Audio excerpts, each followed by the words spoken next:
Apakah kalian tahu film ini? Film ini merupakan kisah nyata yang menceritakan seorang anak muda yang mempunyai ambisi besar untuk menjadi pengusaha sukses. Berawal dari pecandu game, lalu dia berbisnis jual beli senjata.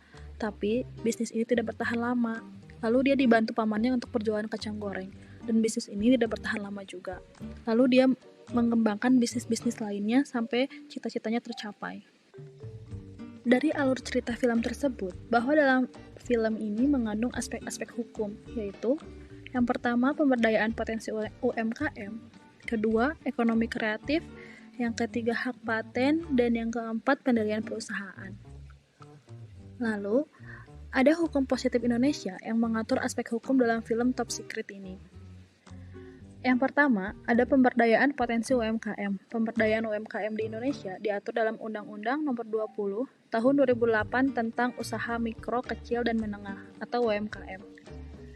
Yang kedua, ada ekonomi kreatif. Ekonomi kreatif di Indonesia diatur dalam Undang-Undang Nomor 24 Tahun 2019 tentang ekonomi kreatif. Lalu yang ketiga itu ada hak paten di Indonesia diatur dalam Undang-Undang Nomor 13 Tahun 2016 tentang paten. Dan yang terakhir, ada pendirian perusahaan. Perusahaan diatur dalam Undang-Undang Nomor 40 Tahun 2007 tentang perseroan terbatas. Top yang berusia 17 tahun dibantu oleh pamannya Top mencoba untuk berbisnis kembali dengan menjual kacang goreng khas Thailand di mall. Top dikeluarkan dari universitas.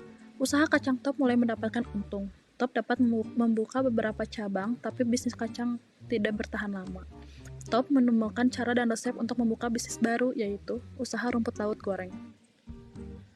Top berinisiatif untuk bekerja sama dengan 7-Eleven untuk mengembangkan bisnisnya, dan bisnisnya pun membuahkan hasil.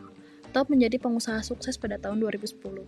Penghasilan per tahun mencapai 1.500 juta baht atau sekitar 450 miliar rupiah, dan mempunyai 2.500 karyawan, dan mengirimkan produknya ke 6.000 cabang dan mengekspor ke 27 negara di dunia. Poin-poin yang dapat kita jadikan bahan edukasi. Yang pertama, pentingnya untuk memahami manajemen untuk memulai bisnis. Yang kedua, pentingnya untuk membuat hak paten untuk menghindari terjadinya plagiat. Lalu pentingnya untuk membuat badan hukum yang menaungi usaha atau bisnis. Dan yang terakhir, pentingnya untuk membuat iklan agar produk kita mudah dikenal oleh orang lain.